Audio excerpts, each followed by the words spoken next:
was the funniest shit. I mean, I wish you guys could have heard the things that were said, but I have a feeling we'd never get employed again if you did hear what was being said during that. But it was a good experience just to lay back and watch some games and talk with the other commentators casually in the way that we don't usually get to do. Yeah, no, it was very cool. Anyway, we're going to go quickly to ads, and we'll be right back. And it'll be so bad. Questions for everybody.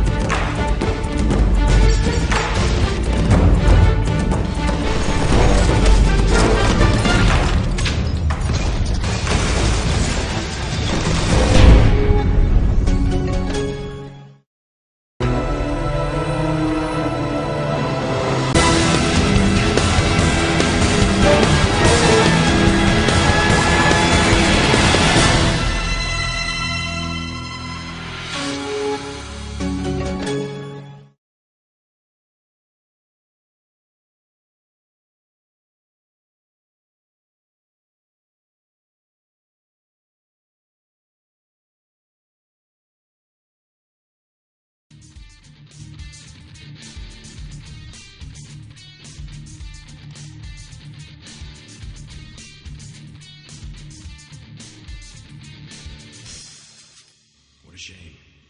What a rotten way to die.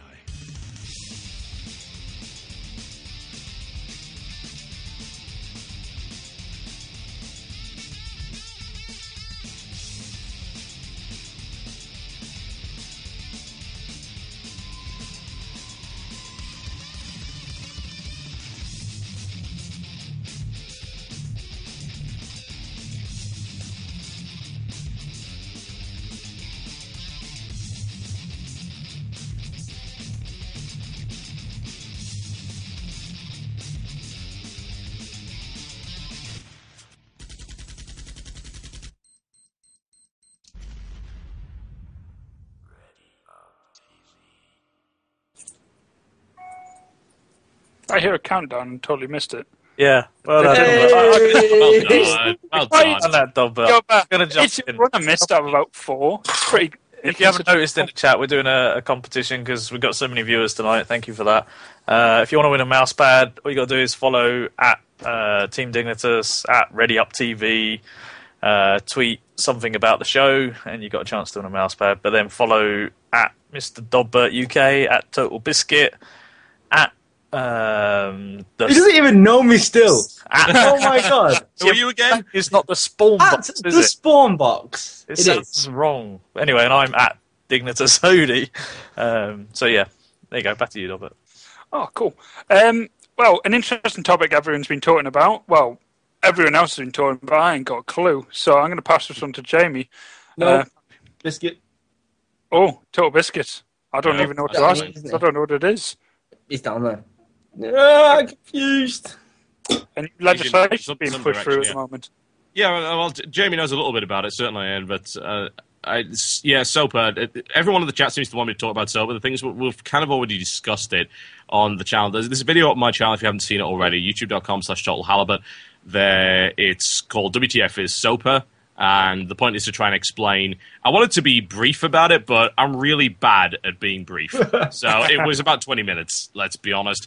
But I think that people did seem to get quite a lot of it. We actually had the writer of Father Ted retweet it. It was like one of my crowning achievements in my life is to be retweeted by the guy who wrote Father Ted.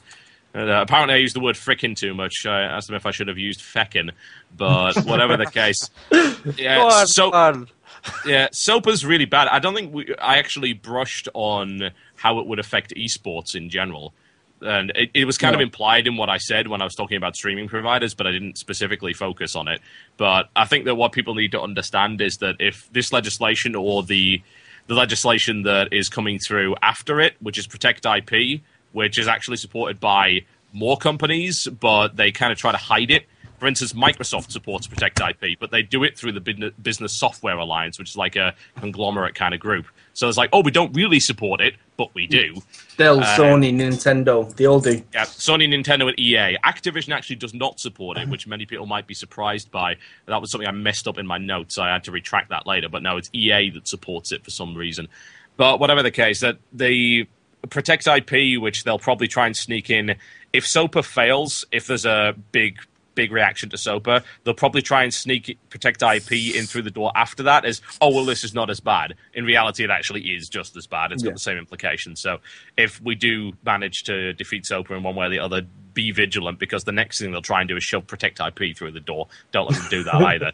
Whatever the case, the thing is that it would basically cripple esports as we know it if this were to come out, because this bill could make a streaming site liable for copyright content that is posted on it by a viewer. And here's the problem. There's so much copyright content being used by esports personalities, for instance. StarCraft 2 streamers have music on in the background. Now, you might think that's harmless, and I would agree. It's absolutely harmless.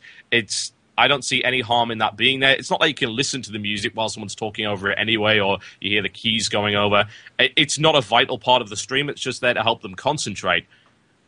And I think that's perfectly reasonable. I think that's, as far as I'm concerned, that while it may not legally be fair use, I view that as the fair use of content, because it's a normal way of doing things. You're not profiteering off the music. The music is incidental to the experience. The problem is that there's so much of that infringement going on that Twitch TV owned, and of course Livestream, Ustream, and even YouTube, of course, as we've said, could potentially be DNS blocked as a result of this even being there. The current rules prevent that from happening. The current rules say that these sites are safe harbors. They don't have to worry about that as long as they're at least trying to enforce it. They're not going to be taken offline because some guy is playing freaking dubstep in the background of his StarCraft stream or whatever. So the risk is that if streaming dies, so does esports, because there is no way for esports to then broadcast. Live events a lot of the live events, I would say, are probably running at a loss at the moment, and they're making a lot of money back on the streams and the ads that are being run there in order to actually support the events that are continuing to run. And of course, a lot of people can't get to live events. The vast majority of viewership is online, and if streaming services go away, then you can say goodbye to esports in its current form. But it's not going to get the sponsorship because there's no exposure. I think a lot of people seem to just forget how much gaming relies on that word fair use. We are basically bound by it. All the stuff that you see inside a game is actually copyrighted by the people that created it.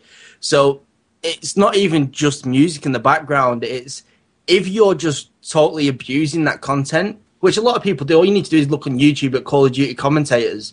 90% of their stuff is nothing to do with that game. That means that their video technically can't be classed as fair use.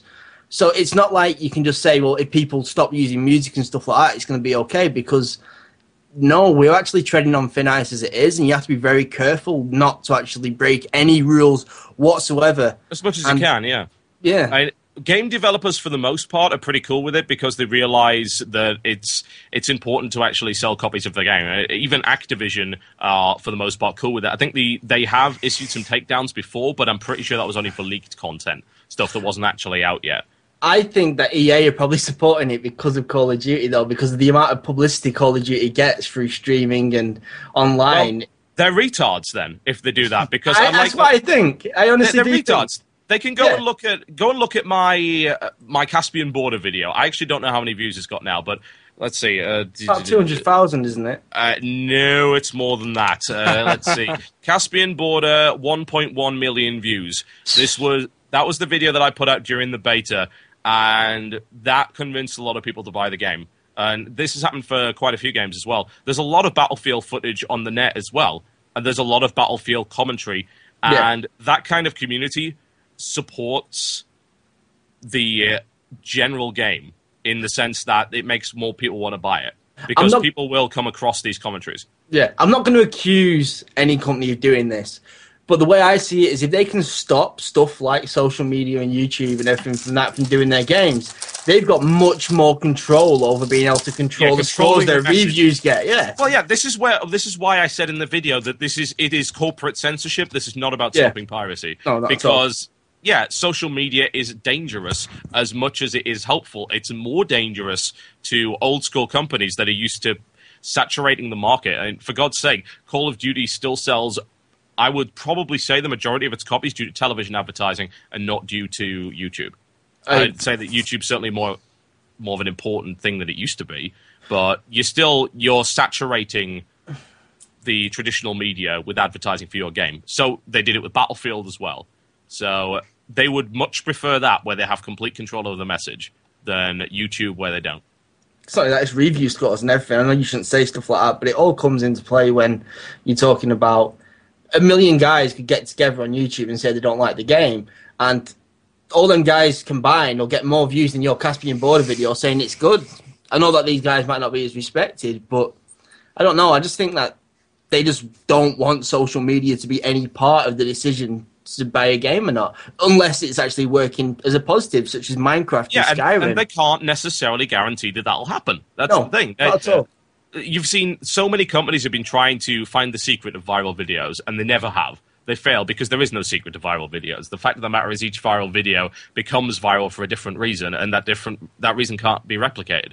So they can never do that. But it is down to control. They would much, much prefer to have direct control over the message. Even if they have, then, they don't get the free advertising on YouTube. They don't care because they can still use their marketing budget to sell as many copies anyway. And honestly, they would prefer that games like Minecraft weren't selling. Because let's be honest, Minecraft is a big time sink. A lot of people that buy Minecraft don't buy a lot of other games. Why? Because they've got Minecraft. What do they need other games for? They would prefer that people buy their prepackaged year-on-year annual release multiplayer games with 4-hour campaigns, with all the DLC. You think about how much money would someone have had to spend on Black Ops to stay up to date? How many DLCs was there for that? Was it 3 or 4? I think it was £110, wasn't it, for the PC if you bought all the DLCs? Something like that. And with Modern Warfare 3, it's going to be more because of Elite. It's going to work out nearly £200, I think. I could buy I could buy Apollo a new car for that. You could buy him a bicycle. It would be more reliable. But I mean, you're talking about Call of Duty and the expense that these games cost on DLC, and then you've got Battlefield with just 3 maps costing you £12. DLC's become the future. We're going to have to live with it now. Yeah, people need to stop pretending that EA is any better. They're not. I think that they've proven that without a shadow of a doubt. They've been doing some bad things for a while, and we were hoping that they were becoming kind of the good guy when Activision was the really bad guy. They weren't. They were actually avoiding doing stuff like this, but then Activision kind of started behaving itself a little bit more, and EA stepped in to fill the gap with the big evil when it comes down to what they've been doing. So no big publisher is a good guy. This is what you got to understand. I would prefer that they didn't exist, and actually they don't need to exist anymore, as far as I'm concerned. But it's a model that's not going to go out of the industry in a hurry. So we've got to accept that. Try and hold them accountable for things that we do see happening. Try and force them to not do things where possible. And the boycott force is not all that great because most people don't stick with it. That's a real problem with it. And some people are going to turn around and say to me, "Oh, well, you said you were going to boycott Battlefield 3," but actually, what I said was that I was going to boycott Battlefield 3 if those exclusives went through. But they turned around and they changed their minds on that and said, "Oh, well, it's just going to be timed." I was like, "Well, that's fine then." Biggest issue with boycotting, especially on the PC, is we're already kind of a low priority to a lot of developers. That's very true. And they could just say, "Fine, boycott it." We don't care. Yeah. It's a nasty catch-22, isn't it? Because I feel that PC users are more aware of this stuff than console users are, and they tend to get more activist about it. They have more knowledge, and they can hold developers to account. The problem is that we are a weak market force in comparison to consoles, and console owners will just buy the game. And we can't necessarily stop them either, because a lot of the stuff we have problems with on PC isn't a problem on a console. DRM is not an issue. Field of view, not an issue. Graphics card problems, bad optimization, control rebinding. None of this is an issue on a console. No. So, do we really expect those guys to get up in arms over something that doesn't affect them? Not really. It's more frustrating to the PC because it's stuff we've become accustomed to over 15 years of PC gaming. All these options have been here, and it's only been recently they started taking them away. And I don't think enough people are standing up to get them back. I do think something needs to happen, because otherwise there's going to be no... It's getting to the point where there's not really much point in me playing games on a PC. I love my PC. I'm not going to change. I know that for a fact, but I know... If you're getting an inferior experience, then... Yeah, exactly. You buy a PC to get a superior experience. You pay more for it. It's, again, I've made this comparison over and over again. It's a Bentley to a Kia. They both get you from point A to point B, but you expect a superior driving experience in a Bentley. If you're not getting that, then it's like, well, why the hell did I buy this Bentley? I might as well just drive around in a Kia then. It's cheaper, it's got better gas mileage. So I don't know. It's my Kia rocks. isn't that because you're looking for, like, sponsorship from Kia or something like that? That's why you're saying you're rubbing them up bit, but it's like, yeah, I really love Kia. Sean needs a new car. I can't get someone. That's why it is. It's like, so Kia. Can we get him a Skoda from Russia at some point? One of the old kinds. I'd love that. That'd be amazing. A lot of incredibly reliable cars. The problem with PC in general is, well, like you said, I mean, if you were to release adverts on TV, a console gamer would be, oh, I'll buy that. PC gamers are a lot more savvy, far more likely to be a lot more critical. Don't watch TV. But it's a point. It's a fair point. Fact. You're just not going to be swayed by Xbox Magazine says this is the best game ever. I mean, for the people who still buy PC Gamer, still love them, don't buy them anymore. I don't buy PC Gamer for the reviews. I buy it because the articles are interesting. I don't care for their review scores. They continue to give games. It's word of mouth or high quality. People that they respect or they get their news from. They're not going to be swayed pretty much any other way unless it's really cheap. But it's very rare. Or a fucking solid ad. Like, what's that? Dead Island had that amazing ad. Oh, the trailer? From nothing to being, everyone talking about it. Yeah, and then it ended up kind of being a bit rubbish, but whatever the case. It's all the ad. It was the ad. How that Star Wars, The Old Republic, the cinematics in that are fantastic. And I was really excited for when it loaded, and then I walked into a 2D bloody plasticine world. What the hell's that? We were very easily fooled there. I was waiting for Princess Leia to greet me with a lightsaber, and what did I get? I got some crap. Wasn't happy. That was it's your first MMO, isn't it, Odie? That's why. Yeah. This is pretty much standard for MMOs. It's worth persevering with because the story does get very, very good very quickly. I was on my own as well, so I was. That probably doesn't help either. Well, I did some PvP in Old Republic. I did a Flashpoint, which was quite nice. So I had to make a decision as to, do I kill the captain? Do I keep him alive? And you go to an entirely different bit, and different things happen if you make those choices. For an MMO, it was pretty good, but I suppose if you've never played an MMO before, then you probably be a little, what the hell is this about it? Yeah, I didn't see a rocket launcher. Not yet, anyway. If you play Bounty Hunter, you start with a rocket launcher on your wrist, I might add. That's a level 1 skill. Boba Fett, awesome.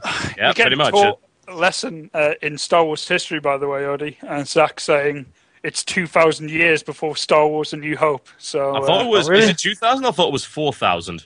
It's what Zach says. I'm not getting involved in this. If it's 2,000 years before, surely they had iPods and shit like that. So they must have had rocket launchers. There were plenty of rocket launchers. The thing is that in the Star Wars universe, technology really didn't advance that much. Over those 4,000-year period, and for God's sake, you've still got stuff that looks like Star Destroyers.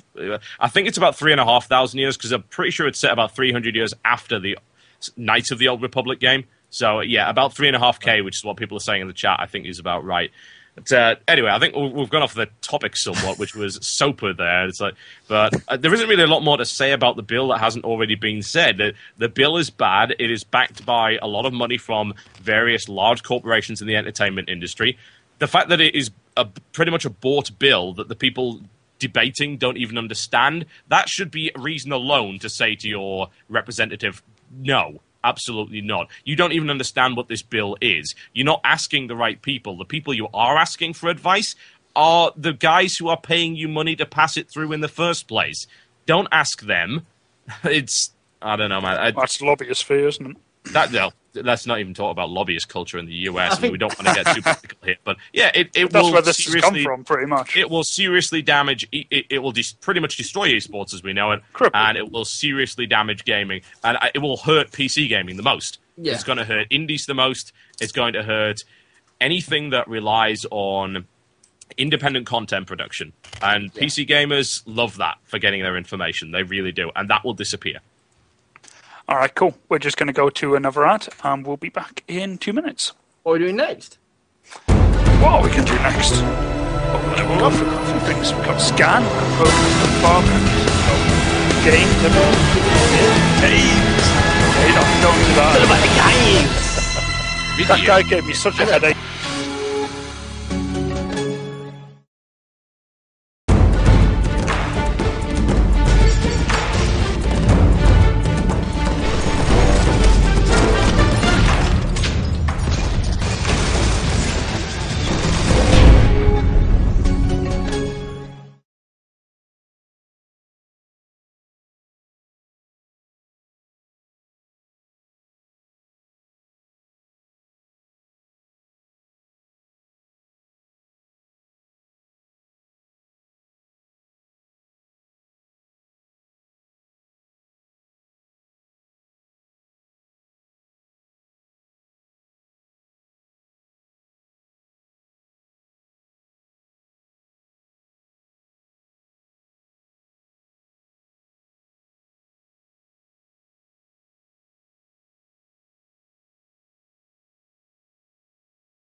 And we are back.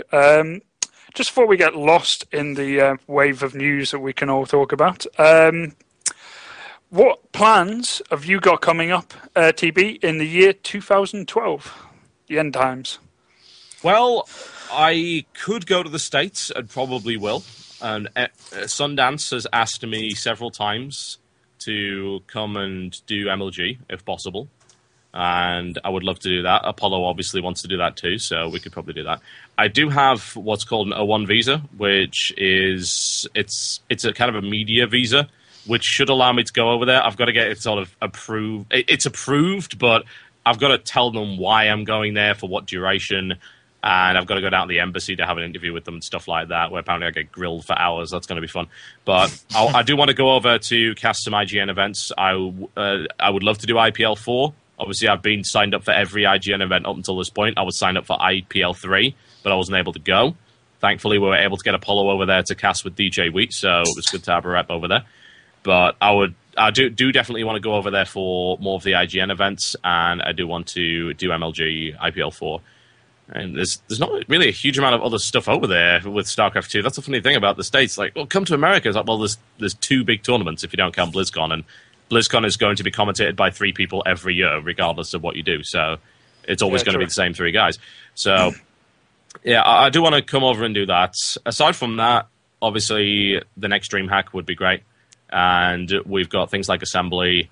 And I'd actually kind of like to go to Norway, for instance. I've never been to a gathering yet. Apparently, that's pretty cool.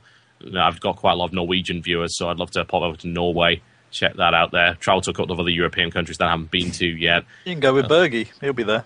Yeah, there you go. I'm sold. I'll just hitch a ride in his suitcase. It'll be all good. You've got a legion of fans. I mean, during DreamHack, you had people coming up to you while you were streaming trying to get autographs. Yeah, that was a bit awkward. We did have to have someone kind of chaperone them away. So I don't mind signing autographs pretty much anytime. Like we lost so much time in dinner breaks because we... see, you got to understand, Day 9's got this down. He knows what he's doing when it comes to this. He doesn't sign at the stage. He only signs at his signing session. We are still young and naive and silly, so we signed all the time at our stage as well, and we did a 2-hour signing session. And there were still people that missed us. So that took a lot of our time, but it was really great, aside from the fact that I think I shook so many hands and did so many hugs and photos that I caught the most virulent form of geek flu.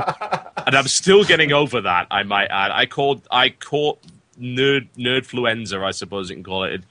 It was pretty unpleasant. You could set up a tent next time with like an antiseptic tray and some sprayers. They walk I'll just do it from inside a bubble. I'll be casting from in the bubble. This is my anti-germ bubble here. It's wonderful to be keeping away the nerd viruses, but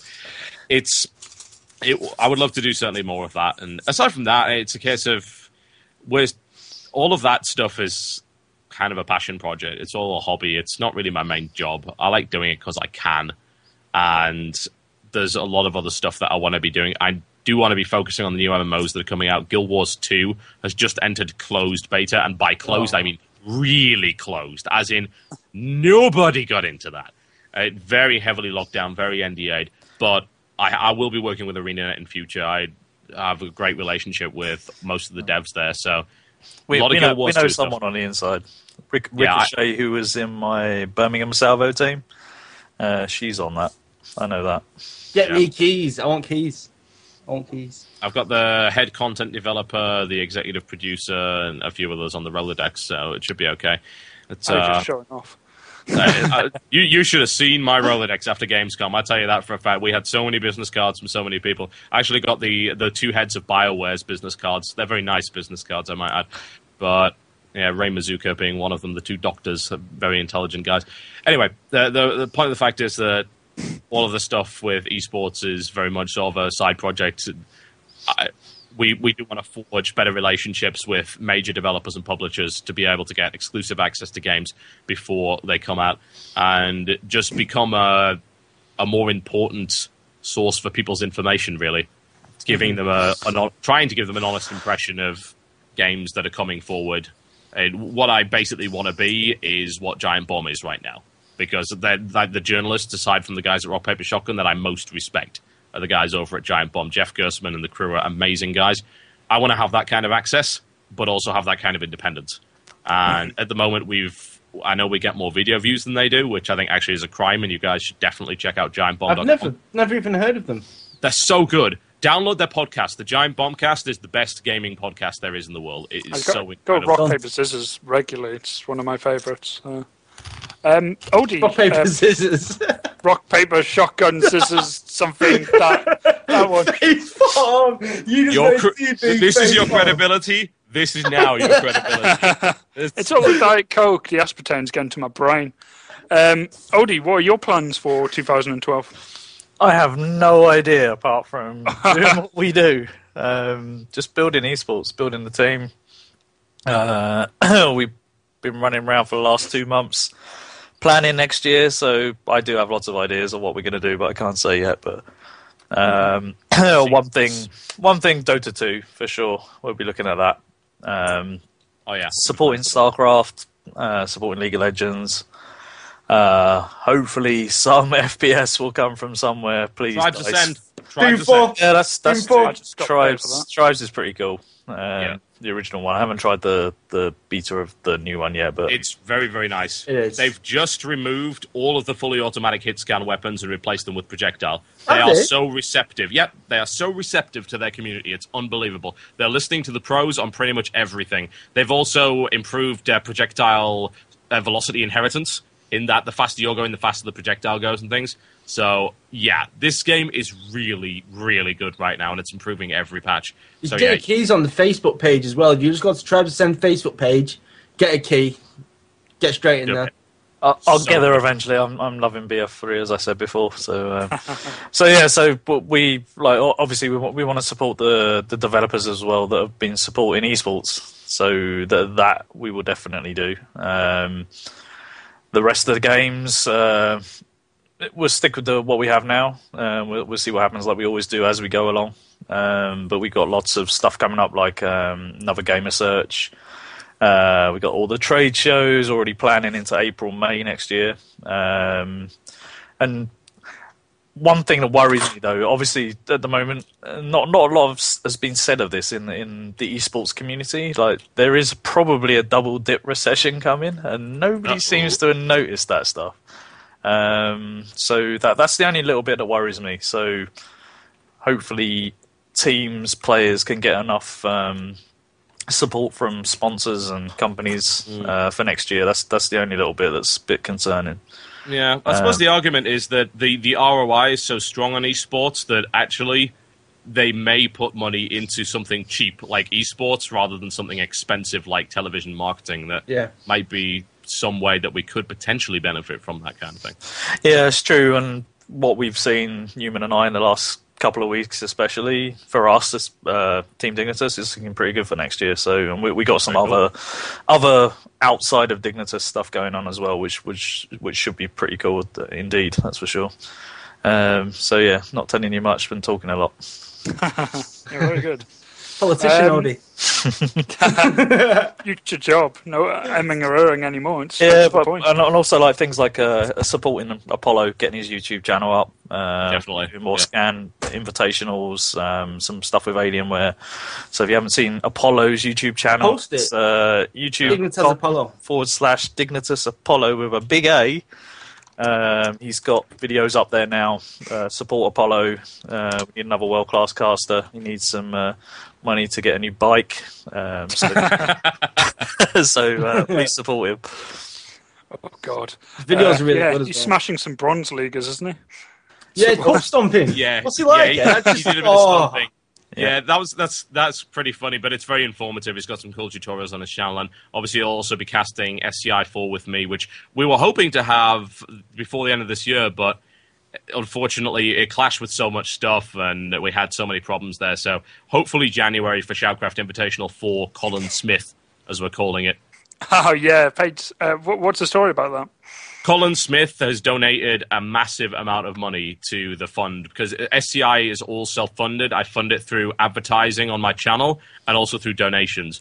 Colin Smith gave like over $1,000 during SCI 3 towards the next one. So we named SCI 4 after him. So it's the Colin Smith Invitational, and it's going to be pretty awesome. We do have a really good lineup of players already sorted out, and pretty much all of them have confirmed. So yeah, it's going to be, I think, probably the best lineup we've ever had, and it's going to be a fantastic tournament for everybody. We've got a couple of new innovations as well, which I think I might leak one. Let's leak one. So we're changing the format. We're going to change the format around. Everyone knows that SCI has been best of 5 single elim into best of 7 finals with best of 5 bronze match. We're going to change that to what we view as a better format for both the viewers and for the players, and the players have agreed that this is a better format in that the round of 8 will be a group stage format using 2 groups of 4 with the top 2 advancing, and there will be best of 3 matches. So there will actually be more matches played in SCI, but the players want to do that because they feel that even if they lose a match, they can still go through, which is correct, they can. So you get to see more players fighting more other players. So for instance, SCI, people say, oh, I really want to see this player versus this player. Instead of dumping them both in the round of 8 to make sure it happens, we can just have them fight in the group stage, and then both of those players could go through, potentially. So you don't have that unfortunate elimination at the start, and then the player with the highest score ends up being seeded first in their group, and then, of course, you got the other guy who's seeded second, and then you have the guy from the Group A, Seed 1, fight Seed 2 from Group B, and vice versa as well. So you get some really good matches there, and I feel that'll actually sort out the skill a bit better as well, and it will result in less clean sweeps. The only thing we were trying to look out for is, you remember the Naniwar incident recently, obviously. Which everyone one? knows about that. There's one every Which one? It's on every Where he basically threw the game. The game that didn't mean anything, he threw. Yeah. And I'm not even going to comment on that because I've already spoken about it a bit, but Please, someone post a GIF. Yeah. We will either we will provide a monetary incentive to play that game, or we will not have that game played at all. So it's because what we don't want is for seeding or whoever goes through to be decided by somebody who isn't really, they're not caring. You know, they've already lost 2 games. That means that they can't go through. There's no chance. So we're going to make sure that doesn't happen. We're going to provide some kind of incentive, or with the, you know, if they agree, we just cancel the match entirely. So yeah, we're very, very aware of that problem, and we're actively working to find the best solution to that. And I'm thinking just bounty play sounds like the best thing. It's just because, you know, we pay all of our players, and it doesn't matter where they come in the tournament, they get a minimum of $100 just for showing up. So we'll probably split that on a match by match basis, so they basically get $33 per. And also, I think the tip jar is going to encourage it, because if they play a really good game for the fans are going to tip them more, as opposed to if they throw it and they just don't care and they don't put on a show for the fans, then the fans aren't going to give them any money there. So I think because SCI is always been about crowd appreciation of the pros, I think that the pros will be more up for playing that format and not ever viewing a game as a wasted game, because there will be a reward for them playing that game regardless. Yeah, it's brilliant. I non-stop watching that whenever it's on. It's brilliant to watch it. It's brilliant to see how many people support it as well. I have a view on it as well. So, like, especially the Naniwar thing, and like we get on okay with Naniwar since he left, but my view on the whole throwing of games is just how the hell can professional players do that? It's just so, I don't know. It's just mind-numbing that, especially when you're invited to tournaments like this, especially a big tournament, you've got all these people online waiting to watch a game, and you throw a game. I've seen some comparisons to like. I think Slasher compared it to some NFL teams putting out their B team. Some soccer teams. I can't believe I just said soccer. Some football teams. We have American viewers. They'll get confused. Yeah, some football teams putting out their B teams in like Carling Cup games. They're not Carling Cup. They're not football players. They're individual players. So when you're getting paid professionally at that level, and 10 years ago, nobody was getting paid at that level, not like they are now. So when you're paid to play, you're paid to represent your team, you're paid to represent your sponsors. Play the game. You could have foregated, and it could have gone wrong. Naniwar knows my views on this. Like I asked him like straight up, why did you do that? And I know why, because I managed him. But sometimes you just got to just do things you don't want to do, especially when you're getting paid to do it. Yeah. Especially when there's so many people wanting to see you play, and that's what they don't understand. Also, the culture in Korea, like if you go anywhere to play, like I'm not picking on anyone because, like I said, we get on, but you have to understand the culture that you're in. Like you can't go to Korea and be rude. That's just the worst thing you can do. Yeah, the way that they do BM is different to the way that we do. You know. Yes, you can come to England, be as rude as you want, and you probably get away with it, but. It's a different kind of rude, isn't it? Because you've got like Firebat Hero was a bit of a legend, for instance, for throwing rice at his opponent, then taking all his clothes off and jumping in the sea. That's what he did after winning a certain final, if I recall correctly. That is pretty epic. It's like Firebat Hero. It's like two stealing Fatality's Tiger in one tournament. Stuff like that. Like it happens. I wouldn't condone it at all, but when you're a professional player at that level, you're being paid a proper salary, then you be professional. Otherwise, you'll end up like some dodgy players that used to play for Newcastle and end up at QPR. Yeah, I'm impressed with how Quantic actually supported Naniwa after that, though, and considering that Quantic could have very easily taken a hit to their sponsors there. Quantic really did back Naniwa on that one, and you've got to give them kudos for doing that, because I don't know if any other team would have, honestly, backed him as strongly as they did. I think what are they going to do? I think you just got to understand him. It's like that's all. But he won't be the first one. There are other players like MLG. I know the players just drop out. I can't be bothered to play the 6th, 7th match. It's only $100. It's $100, and you're doing it for your sponsors. Play the game. It's with MLG is a bit different because there's so many matches going on at any given time. It doesn't really affect the tournament that much.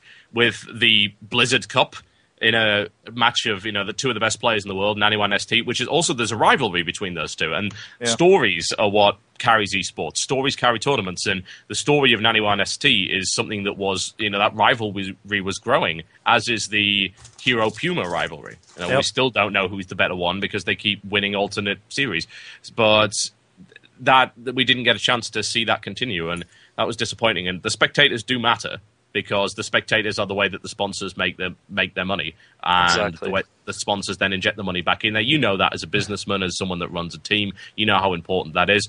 Pro esports of any sort cannot exist without sponsorship support. Sponsorship support is reliant on spectators. That is a fact. It's like the last day of the season in the Premiership. Two mid-team clubs going to finish 9th and 10th. Don't really need to play the game. Are you telling me they're not going to play the game? It's not going to happen anyway. The whole thing about B teams is at least they're trying. It's like, you put your bad players out, but they're still going to play the game. They're still going to play the game to a reasonably serious level, even if they're not as good. And I don't really expect pros to give 100% all the time, especially in a match that they know is not there. But at least have a match, But anyway, this has been discussed to death by everybody in the industry at this point. And I think I was a bit mad at Naniwa when I saw it happen, but I think the whole forgive Naniwa thing is fair. I think that I heard him on the show. Was it Live on 3 he was on? I did listen to him, and he did sound sincere. But I forgive him for that, honestly. I think it was a naive action from him. Yeah, I don't forgive or moan at him about it. I would literally just needs to be knocked on the head, which somebody did, and explained the world to him, and he now understands. So, but like I said, he's not the only one that's going to do it, and it's going to carry on in other places. I just hope the leagues crack down on it, because it's not good for the scene, especially in StarCraft. Well, you can blame GOM as well for not having proper rules relating to all of this stuff. It's like, get this stuff codified and in stone. If you have to carve it into a tablet, do it, and make sure that it's blindingly obvious to everyone what's supposed to happen. Don't have these fuzzy, vague rules. The statements from GOM were very disingenuous as far as I'm concerned, and even like the fact that MLG apparently didn't know that the Codex spot wasn't actually guaranteed and nonsense like that. Come on, guys, really? You can't screw this up because GOM is leading the way, not I suppose by choice of the community. That's Blizzard installed them as the leaders. They gave them the sole license in Korea to do this stuff. So they have to be above board all the time. They've got to treat what is supposedly the best tournament in the world with the respect it deserves and work with the pro players in a reasonable fashion and have a reasonable set of rules that is obvious and not fuzzy and confusing and full of doublespeak. Yeah. Exactly. Another thing that kind of interests me about it, a lot of people are starting to bet money on these StarCraft games. It must be really infuriating when people start throwing games that people are putting money on. Well, there's been scandals about that in Brood War when it comes to throwing games deliberately in order to have bets go through and things like that. There's also the idea of throwing games so that teammates get a bit of seeding and things like that. And that happens in all sports. I remember hearing about that in Grand Prix, for instance, where it's like, oh, well, he deliberately let his teammate pass in order to do this and things like that. But it's going to happen as esports develops, as particularly as StarCraft 2 develops, especially as it's becoming more of a Western thing now, whereas Brood War was traditionally Korean focused. So it's going to have to be dealt with, and I just hope that people deal with it honestly and try to talk to each other like reasonable human beings. Then we might actually get a good solution to it. Yeah, good luck on that sometimes. Well, wishful thinking.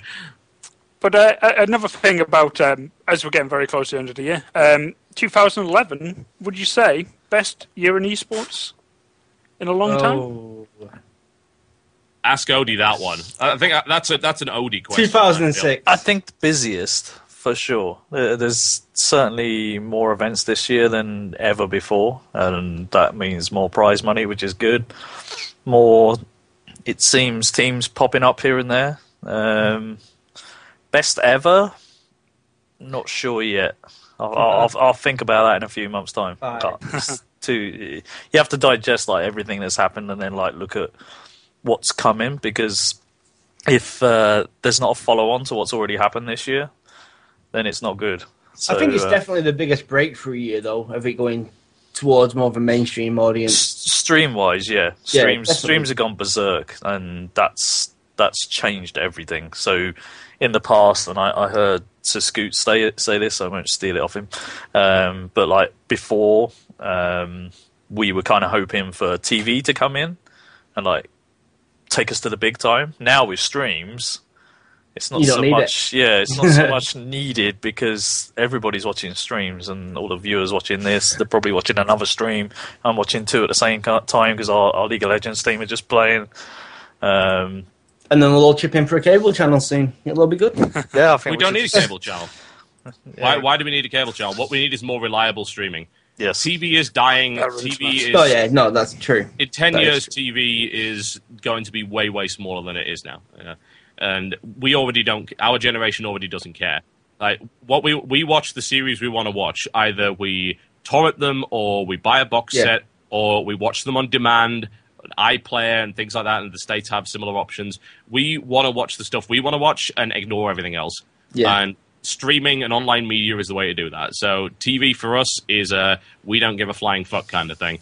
And there is no reason to try and force esports onto television. It is a pointless waste of time and money. We should be working on shoring up the streaming infrastructure so that it works all the time, so that we do not have streaming problems, so that we have higher quality streams, more reliable streams, more reliable VODs, and higher production values here. Not only production values, it's about having regular content and actually starting with proper series. Very and true. Actually having like a full 24-hour channel for a certain subject. Absolutely. Looks good. Definitely. Yeah. Actually, one thing I wanted to ask. TotalBiscuit, what is your favourite TV series of the year? Go on. Our favourite TV series of the year? Ooh, that's Yeah, actually kind of a tough one. I'm trying to think. Actually, no, it's not a tough one at all. Sons of Anarchy. Sons of Anarchy were by a very, very large margin. I obviously that series started a couple of years ago, but I watched the whole lot back to back, series 1 through 3. I know it's on series 4 now on Blu-ray, and it's like, this is one of the best series I've ever seen. I think the series before that I most enjoyed and was like my favorite proper drama series of all time was The Shield. The Shield was a fantastic series. It's the only series I've ever seen that managed to tie 7 entire series together, so that when you watched the last episode, it tied directly back into the first and everything that had come before it. It's so well written, really good. But definitely Sons of Anarchy this year. Is that the biker one? Yes. Yeah, with Ron Perlman in it. Awesome. With The Shield, I actually want to punch the writer in the face quite badly because he went on to do the Max Payne movie. Oh, God. I just want to break him out a bit, you know? Oh, dear. I hate him now. God damn it. Sorry, I thought to shatter any illusion you have. Yeah, and people are shouting at me Game of Thrones. It's like, well, I am reading the books before I watch the series, so no, I can't say Game of Thrones. Really? I love it. I haven't read the books. I love Sean Bean. Stargate Universe for me, to be honest. I really love Stargate Universe. I don't know what it is. It's the best Stargate series without a doubt.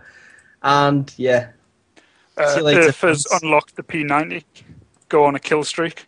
That's not Universe. Universe is a lot. Sorry, that's just sort of Stargate in general.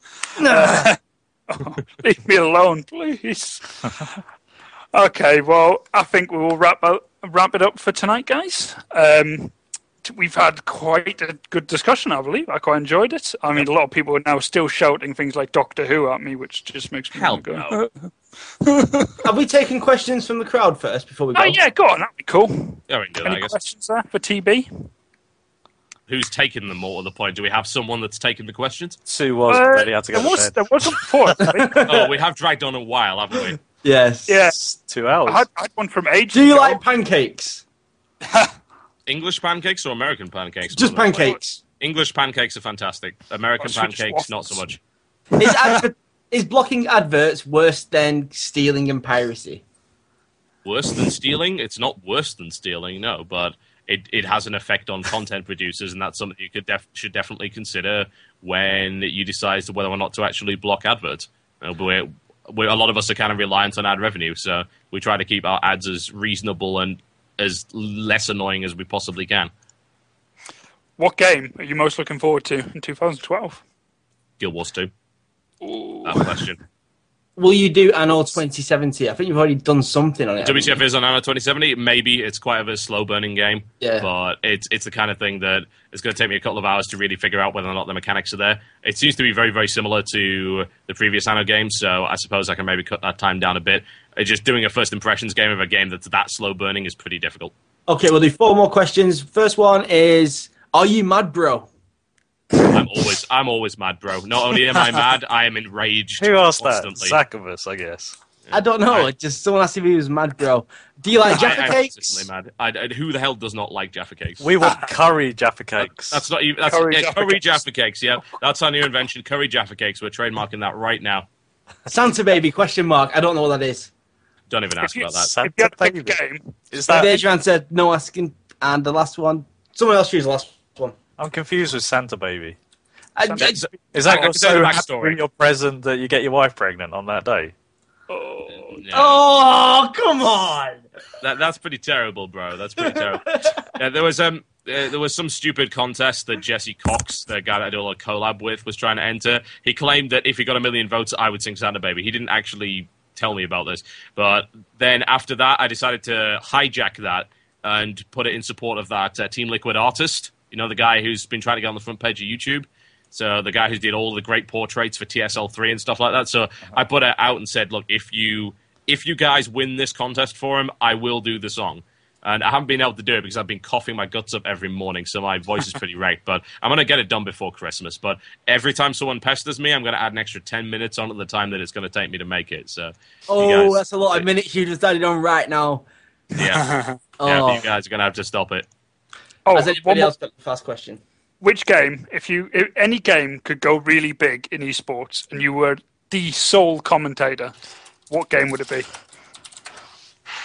For me? Not you, Odie. You're not known for your Odie was the sole skill. commentator. We can ask Odie after this one. Oh, God, that's a really stupidly difficult question. Which games are really, really good in esports? Dota 2. Tribes. No. Bloodlines. No. Actually, maybe Bloodlines. Maybe, because I can't think of anything else right now. If I was to go, I could go stupid and talk about a much, much earlier title and just go, Command and Conquer Generals again.